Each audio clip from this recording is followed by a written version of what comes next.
How you doing, YouTube? Matt Massive Beer Reviews. Back with yet another review. A beer I love every year it comes out. That be Lagunitas Brewing. It is their Born Yesterday Pale Ale.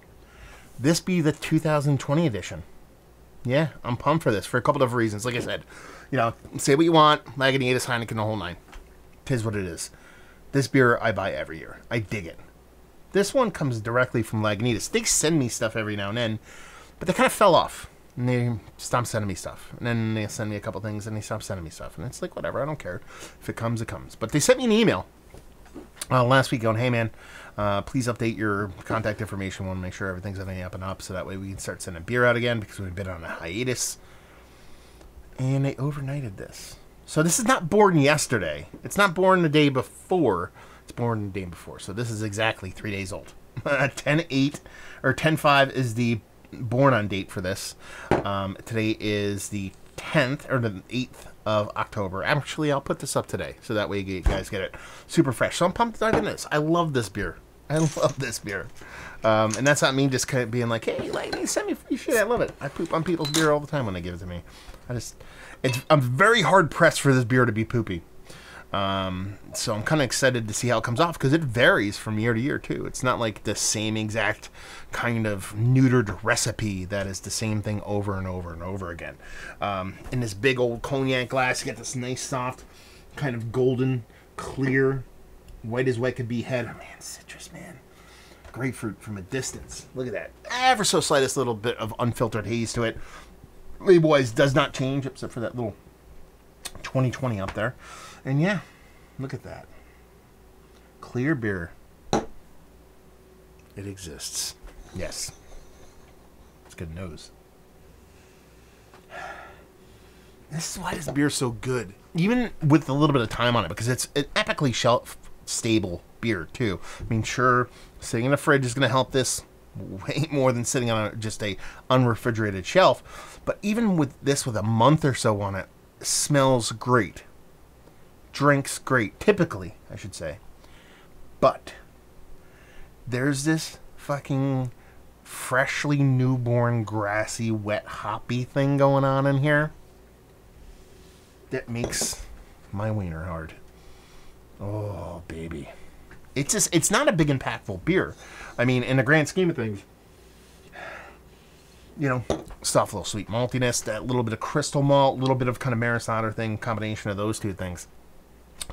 And then you get a little bit of soft bittering from this hop. It's that citrus and that green that leans in the grass is really kind of leads the way.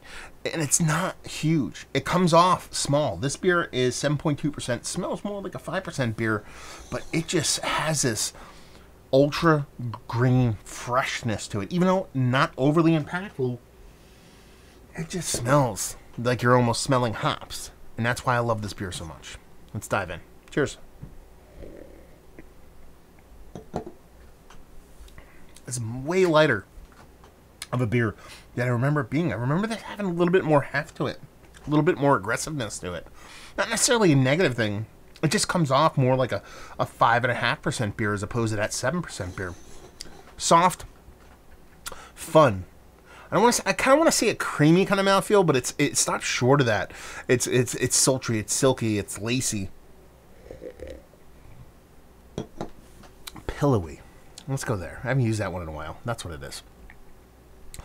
That green, again, soft little grassy greeniness. Nothing too aggressive. The sweetness is very minimal on this. It's a sweet beer, but it's very minimal, especially for how big this beer ABV-wise, 7% and change. To drink the way it does, it's kind of one of those beers you'd almost expect me to be like, I want this beer to be 5%. I don't know why this beer isn't 5%. And I can kind of get down with that, but I'm kind of okay with its ABV. It's drinking smaller than 7 and change, but I'm not mad at it for some weird reason. Yeah. If I'm going to talk about this beer as compared to the other ones I've had in years past, some were a little bit more kind of hop oily. Previous years are a little bit more hazy, a little bit more juicy, a little bit more dank. This is like precision, like scalpel level, like cleanliness. Like this is like the cleanest 7% IPA that I've ever had in my life. Now, a lot of people won't dig that. They want a hop impact. They want the beer to be crazy. Again, 2x4 to the face. You're not getting that here. Does it change in a couple days? Maybe. But you're not going to get that here. But I like it. Is it my favorite Born Yesterday I've ever had? No. This is probably, what is it? How many years have I been doing this now? About 5. It's probably like number 4 or 5, give or take. I think I've had every iteration of it. I think it was 2 years ago. It was my favorite of all of them. But it's kind of like that thing where it's, the 4th best basketball player of all time is still like one of the best basketball players of all time. That's what I'm saying. For these kind of like ultra fresh, like kind of fresh hopped kind of beers, it's so hard to kind of put this up against a new school kind of haze revolution that a lot of breweries do. There's new school breweries that just release stuff every week and everything's always ultra fresh. There's like this West Coast mentality on this that's so hyper focused on crisp and clean and drinkable while giving you a little bit of that tankiness that frickin' Lagunitas cannot not do, and then just be this nice soft kind of green grassiness that just a lot of breweries don't focus on. And when I get them like this, even though I assume this would be a little bit bigger, a little bit more impactful, I do appreciate it. And it's kind of, and like I said, it's precision. It's very quiet precision. It's a stealth bomber. It's that. It's not like a huge jet engine. I dig it. I think it's fun. I think it's tasty.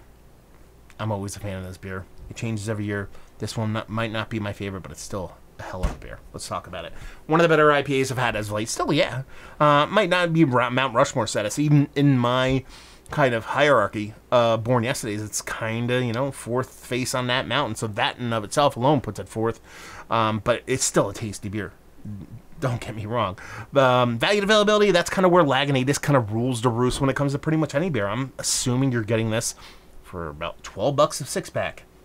That does not suck. And leave you with, if you like what we like this beer, if you like beer, man, I can get, some people get up and be like, screw this beer. It's Heineken, big beer, all that kind of stuff. While they drink their Bourbon County Rares. But, it's just good beer, well-made beer at a really, really well-done price point. While it's not nearly as impactful as some of the other iterations, if you like your beers to be, not to be too on the nose fresh, and that's kind of how it comes off, but just that new, fresh, kind of hoppy, and malty kind of freshness, crispness, that cleanliness that you rarely get from ales, that you almost certainly expect from lager. If you want all those combined in one little beer, this is not going to steer you wrong. So there you go. Another review in the books. Hopefully you guys enjoyed it. Down there, if you want to talk about it. Massive Beers, if you want to check me out doing the social media stuff. Beer Massive. Want to check me out doing the whole podcasting thing. And hopefully you guys enjoyed the review. Hopefully enjoying a little bit of fresh beer right now. Hopefully see you next time. Cheers.